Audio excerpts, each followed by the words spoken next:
Saudi अरब और UAE के बीच Yemen में भयंकर झड़प देखने को मिली।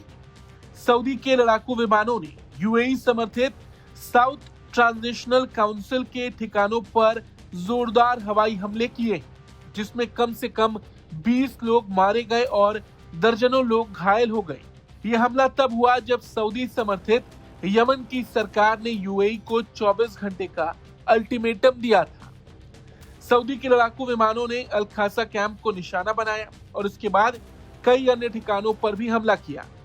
एसटीसी की ओर से जानकारी दी गई कि 7 एयर स्ट्राइक में 20 से ज्यादा लोगों की जान चली गई। दरअसल ये हमला यूएई द्वारा भेजे जा रहे हथियारों को लेकर भी हुआ था, जिसको लेकर सऊदी पहले भी 30 दिसंबर को मुकल्ला शहर पर बमबारी कर चुका था। अब अगर हम बात करें तो सऊदी और यूएई के बीच की कहानी काफी पेचीदी है। सऊदी अरब और उसके सहयोगी देश यमन सरकार के साथ खड़े हैं, जबकि यूएई ने एसटीसी को अपना समर्थन दिया है। एसटीसी की सेना ने दिसंबर में हद्रमौत और मेहरा जैसे इलाकों पर कब्जा कर लिया था, जो सऊदी अरब की सीमा से सटे हुए हैं। सऊदी अरब इसे अपनी सुरक्षा के लिए बड़ा खतरा मानता है और अब इसका असर सीधे यमन में दिखने लगा है।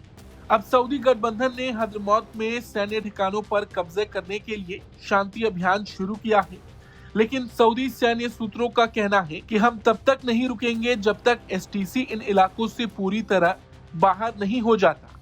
मतलब साफ है, ये झड़प अब केवल एक स्थानीय टकराव नहीं रही, ये सीधे सऊदी अरब के राष्ट्रीय सुरक्षा का सवाल बन गया।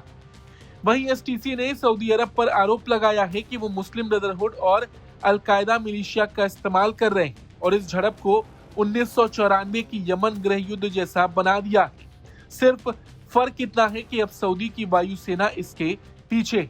अच्छा, आपको बता दें, एसटीसी यमन के दक्षिणी हिस्से का एक समूह है। इसका कहना है कि दक्षिणी यमन को अलग पहचान और अपना शासन मिलना चाहिए। ये संगठन अदन जैसे इलाकों में ज्यादा मजबूत है और हुती लड़ाकों के खिलाफ भी लड़ता रहा है। एसटीसी को यूएई इसलिए सपोर्ट करता है क्योंकि उसे दक्षिणी यमन में शांति और कंट्रोल चाहिए। वहां के बंदरगाह और समुद्री रास्ते यूएई के लिए बहुत अहम है। एसटीसी की मदद करके यूएई अपने व्यापार, सुरक्षा और दुश्मन ताकतों को रोकना चाहता है। आसान शब्दों में यूएई अपने फायदे और इलाके की स्थिरता के लिए एसटीसी का साथ देता है।